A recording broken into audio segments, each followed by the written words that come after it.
Hey folks, hacking this and that back again with yet another video and blowing up your notifications for those of you that do subscribe. Um, Today, if you haven't figured it out, we are going to talk about trackers.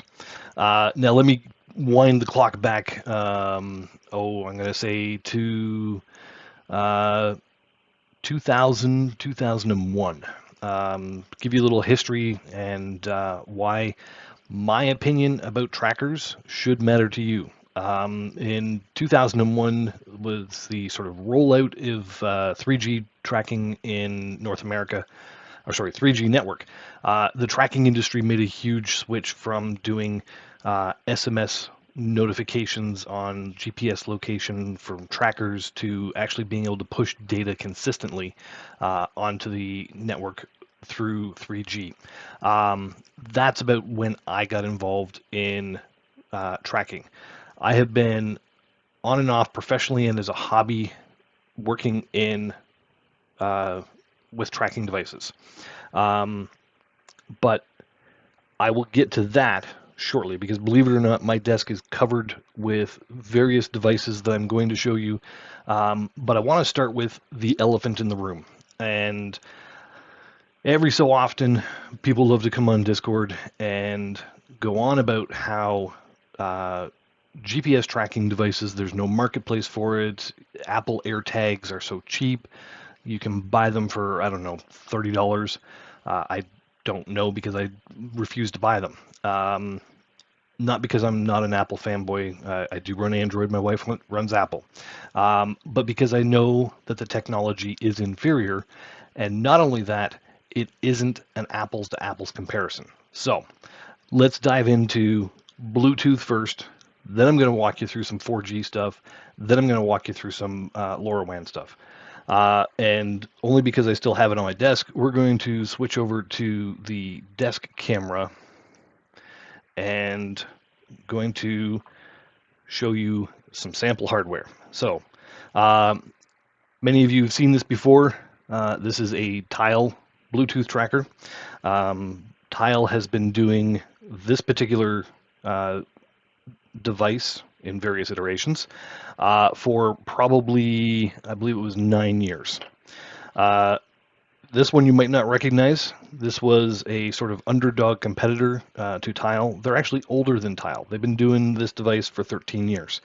This is yet another Bluetooth tracker. This is a ordered off AliExpress Bluetooth beacon, and with the right software, application, gateway devices, etc., you could use this as a tracking device. This is the circuit board inside of that particular device, and as we all know and love, there's that little circuit board trace antenna, because we know that these are highly efficient transmitting devices. These I actually had for a separate project. So talking about applications of Bluetooth, this, as you would recognize, is a Raspberry Pi Zero W. Combine these devices with this device, you can create a triangulation tracking system in your own home.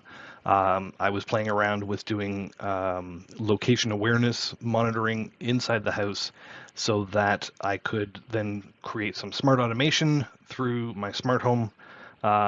And basically, if I wasn't down in the family room, and it saw the lights were on, it would go, "Where is Peter?" And it goes, "Oh, well, he's upstairs in the dining room." Okay, well, turn off the lights in the family room. That was sort of that project. Ran into some problems. Obviously, limitations of Bluetooth. I played around with, actually, let me bring this over. Here's yet another device. I often will use this as a prop and pretend that this is a AirTag because it's about the same size. The reality is Bluetooth has limitations. So we are going to take all of these, and I'll switch my camera back over here, and we're going to toss those in the trash because that's what they are. They have an application. They are not a tracking device. Let's be realistic.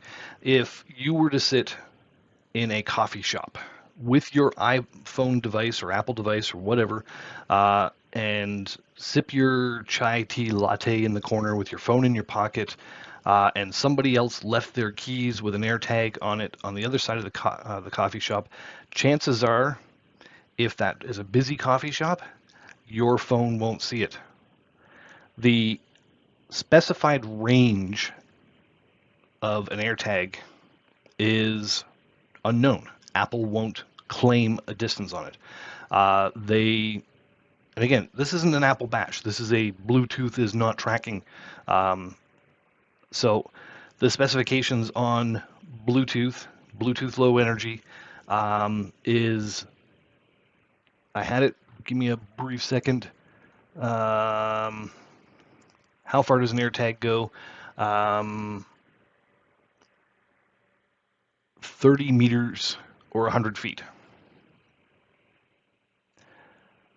That's assuming, because again, the network that Apple is using to make AirTags relevant is crowdsourced from product owners and has no network of its own.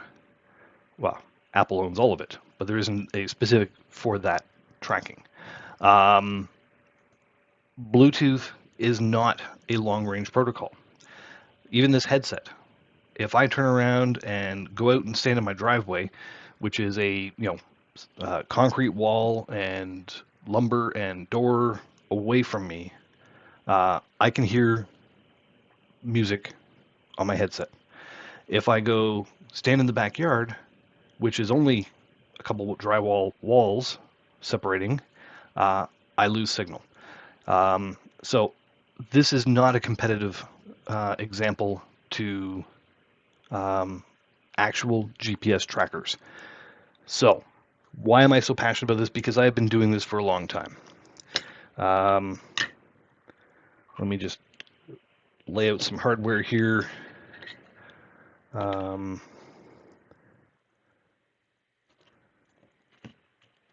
Okay. And let's switch over to some 4G stuff. So, this lovely, well-worn, come on camera, come into focus. Hello. Is a kids watch GPS tracking device. It actually has a GPS antenna in it. It will also do Bluetooth and Wi-Fi. But these are predominantly tracking using that GPS antenna. It's SIM card enabled, it's chargeable, it ran for about 2 days on a single charge. Used to use that with a couple of young foster kids we had when there was a imminent risk of family abduction. This is a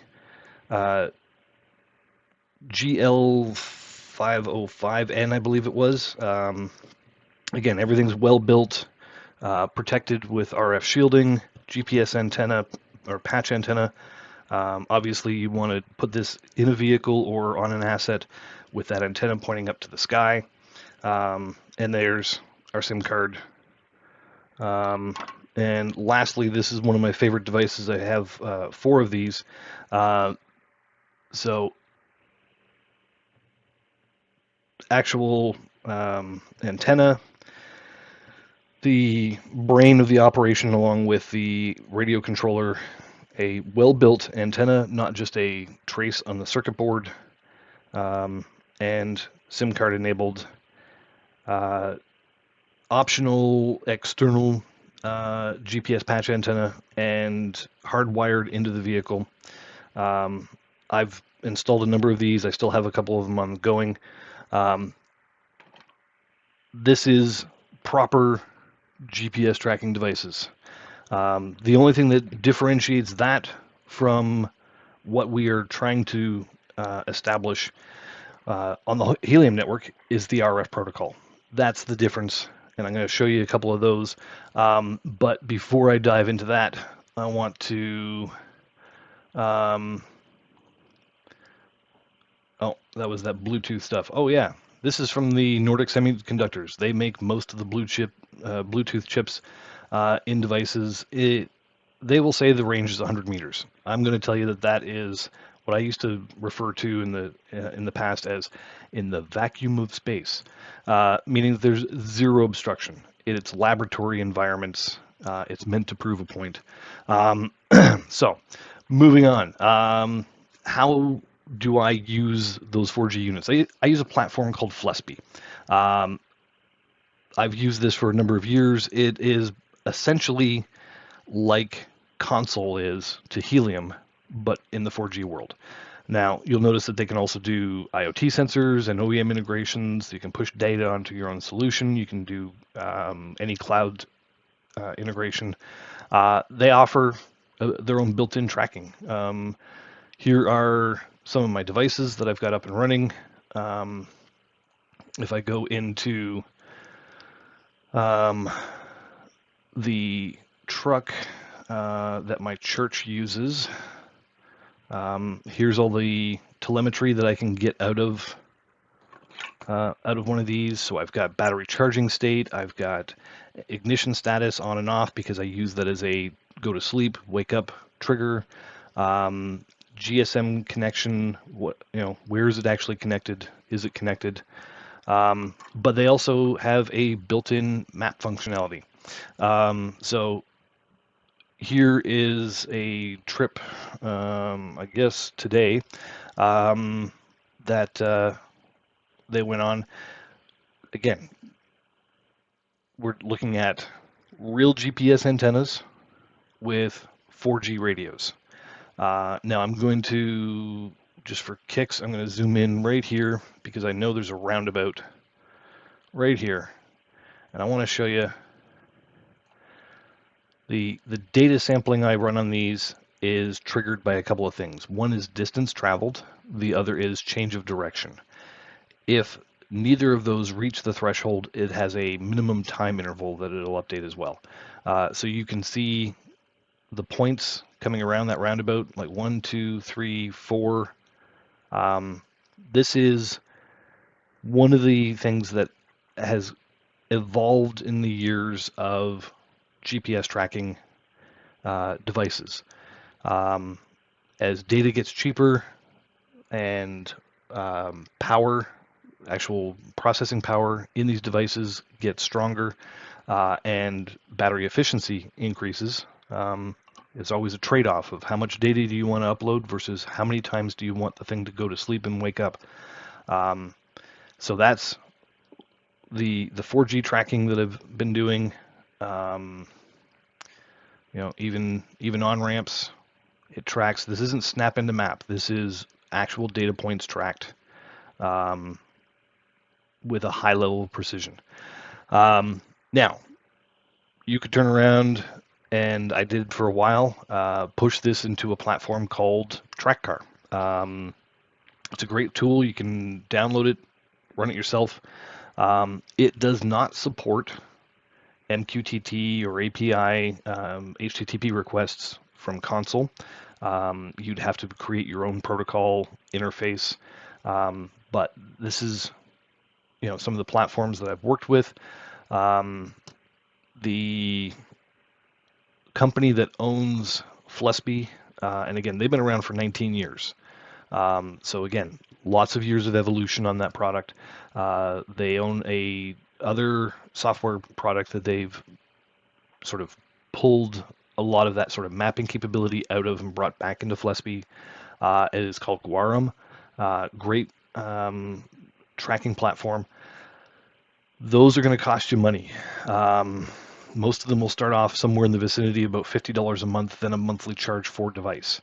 That doesn't include your data. You still have to buy your own SIM cards, stuff them into your devices, and upload them. So not inexpensive.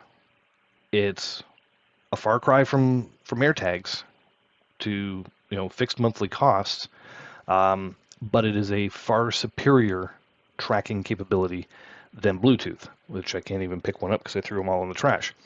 Now, LoRaWAN, Helium, the network. what does that bring for us? This is Digital Matters.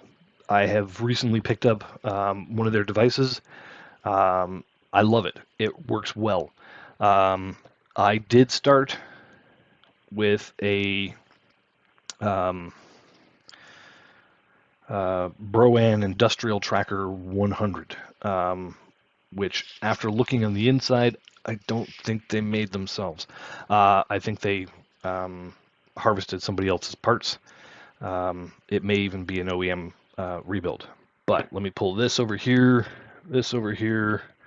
Do I have anything else that I wanted to add to this shot? Oh yeah.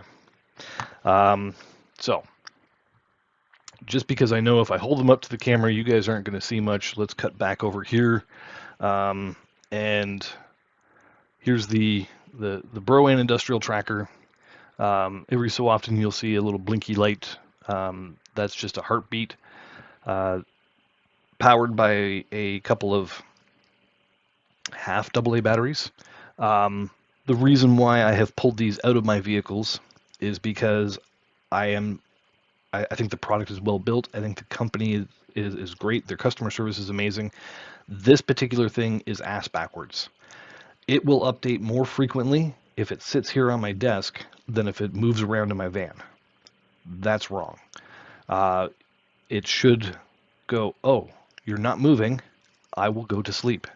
Wake back up. Have I moved yet? Nope. Okay, go back to sleep. So pulled those out and switched to the Digital Matter. This is my mapper. And frankly, the difference between a mapper and a tracker is one thing: the application you send the data to.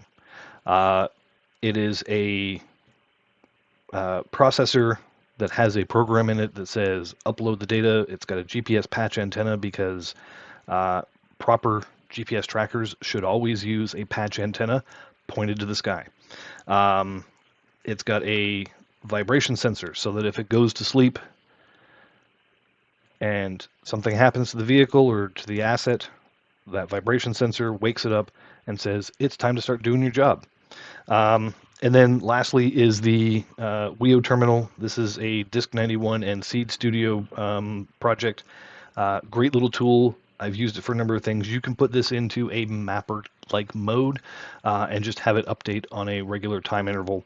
I haven't torn this one apart. I do believe that there is a small patch antenna. Frankly, I think it's right there. It does upload GPS locations, and again, it's just software that differentiates this from this, other than obviously the 4G. So let's switch back over to the laptop. Move these out of my way. So Digital Matter trackers, great. Tektronix. I'd even say the little Broan tab is a nice little tracker. I have a buddy of mine who has one over in the UK and takes it on his hikes and works great. So how do you turn around and make this work on helium? You can build your own. You can buy one of these. You can actually turn around and feed that data into Node-RED combined with a time series database that my brain is just blanked on for some reason. That's so embarrassing. And Grafana. There's a project on GitHub. If you ask me when I remember, I'll actually include it in the link, that you can set up and build your own. It's a great little project. But I want to take a moment and sort of call out to TrackPac.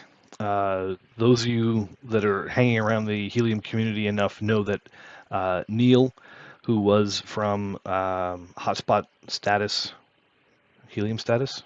Yeah, Helium Status, has launched TrackPac. He and Rob have been burning the midnight oil. They've done a fabulous job. I've been using theirs. for probably 3 or 4 months now. And it is amazing. And I say it's amazing because I know the evolution of tracking for the last 20 years on other platforms. Um, there are obviously some gaps in this track. Uh, if you zoom into the city, it doesn't snap right to roads. That's because we're trying to keep the data cost within a reasonable range. We're trying to abide by the duty cycle of LoRaWAN transmission.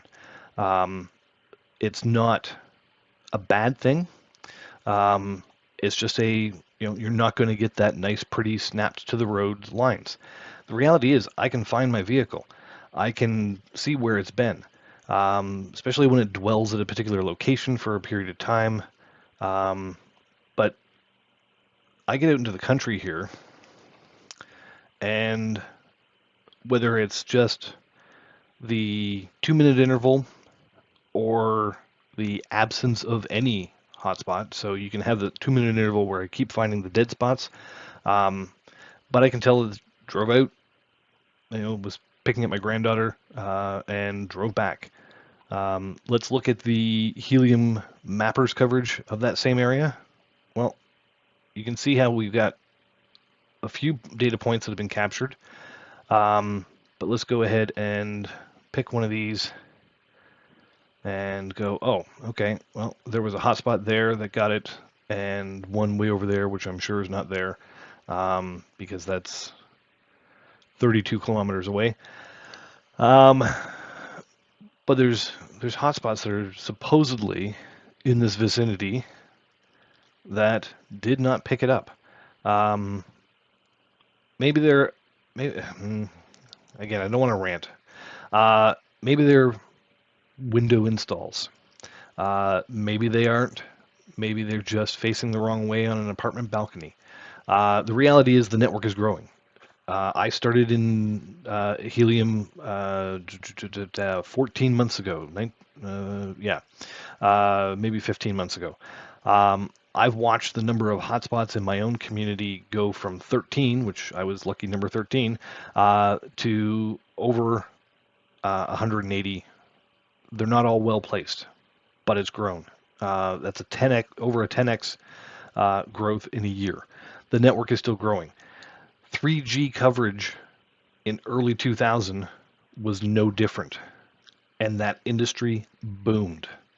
So this is not a fault on the Helium network. This isn't TrackPac will never succeed because of lack of coverage. That's all bullshit. This is early on. Neil and Rob have done an amazing job with this application. Telemetry from the vehicles, which I'm not going to show you because then there's going to be a little, too much reveal. But this is an amazing solution for something that has been around for, what are we talking, 6 months? Maybe a little longer. Maybe longer, depending on when you're watching the video. Now, I have always also said, one thought at a time, Peter. I have always said that I am not monetizing this channel. I do not do referral links. I do not take incentives, just to show you that I am not full of crap. This is another cool feature. Helium Enthusiast Mode. That means my tracking is actually being uploaded to mappers as well, to continue contributing to that. But let me just click on here and hopefully I didn't time out. Stay connected. Yeah. I pay for my service. This is not a paid endorsement for TrackPac. So the reality is tracking devices are going to evolve. One of the things that this device does that this one does not do is what I call store and forward.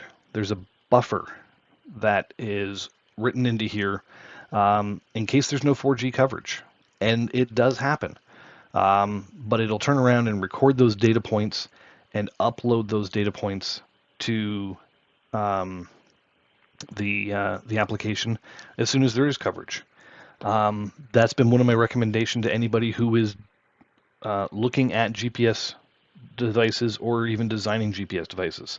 As I said, this does not. It will literally run around and just blurt out, "I'm here," and if nobody hears it, nobody hears it. So we need some evolution in device design. We will continue to see evolution in software design. But if you want to get into it, I would highly encourage you to at least start with a mapping device, get a feel for how these work, what they do. I have another video on specifically this device and how that works. And there are a number of options, whether you want to get a subscription to TrackPac or if you want to build your own with Node-RED, InfluxDB, there's the name of the database I couldn't think of, and Grafana, and do your own.